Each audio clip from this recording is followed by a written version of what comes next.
అమ్మా ఇదిగో నీ కుమారుడు. ఎంత ప్రేమగా యేసయ్య తన తల్లిని పిలుస్తున్నాడు.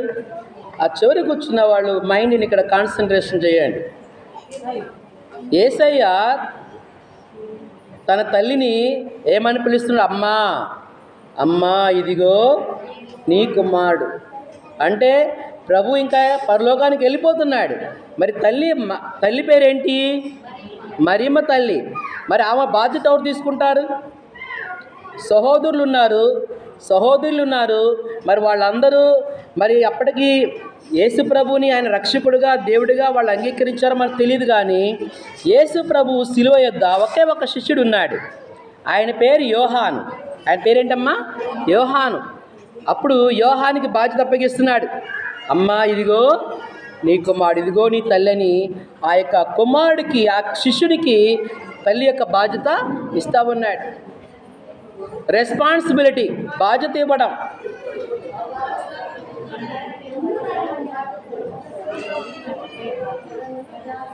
నేడు నీవు నాతో కూడా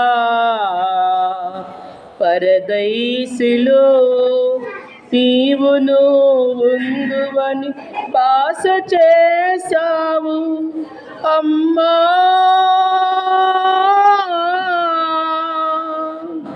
అమ్మా ఇదిగో ఇతడు నీ కుమారుడు, నీవు అతని మాతృదేవి అన్నావు, నీవు అతని మాతృదేవి అన్నావు.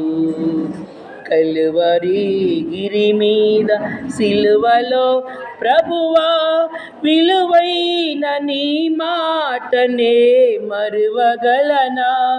తండ్రి వీరేమి చేయుచున్నారో వీరెరుగరని నీవు క్షమ కోరినావు. కలువరి గిరి మీద సిలువలో ప్రభువా. అమ్మా ఇదిగో నీ కుమారుడు. తల్లి బాధ్యత శిష్యుడికి ప్రభు ఇచ్చాడు. మరి మనం ఎలాగా ఎంతమంది బాధ్యతగా ఉంటున్నాం? రెస్పాన్సిబిలిటీ, ఒక బాధ్యత. దేవుని మందిరానికి సమయానికి రావాలి, బాధ్యత. బిడ్డల్ని తండ్రి సన్నిధికి నడిపించుకోవాలి, బాధ్యత.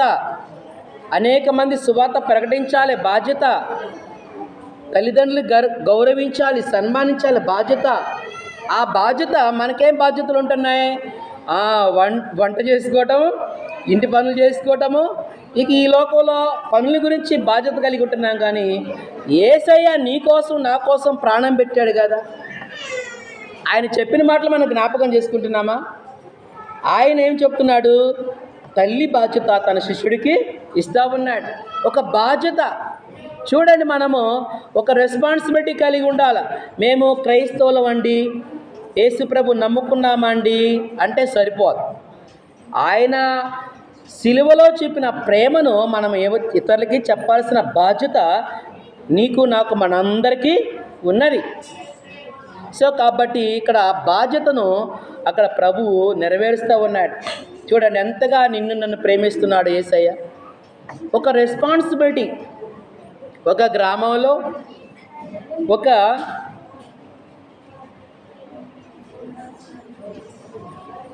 ఇద్దరు భార్యాభర్తలు ఉంటే వాళ్ళు ఇద్దరు ప్రేమించుకొని పెళ్లి చేసుకున్నారంట.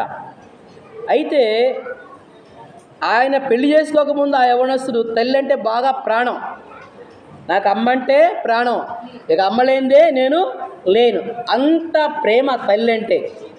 పెళ్ళైన తర్వాత ఆ భర్త మారిపోయాడు. భార్యని ప్రేమిస్తున్నాడు కానీ తల్లిని పట్టించుకోవటం లేదు. ఒకరోజు భార్య ఏం చేసిందంటే భర్తకు ఒక పరీక్ష పెట్టింది. నీకు నేనంటే ఇష్టమా, మీ తల్లి అంటే ఇష్టమా అని అడిగింది.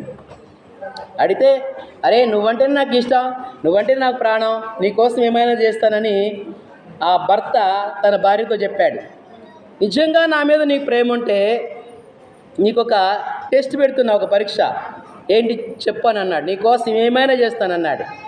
ఏమి లేదు, మీ అమ్మకి నాకు పడతలేదు, మీ అమ్మ గుండెకాయ తీసుకురా అన్నది. ఏం తీసుకురావాలి? గుండెకాయ. అంటే వీడు నిజంగానే ఇంటికి వెళ్ళేసి అమ్మ ప్రేమతో చాలా రోజులకు వచ్చాడని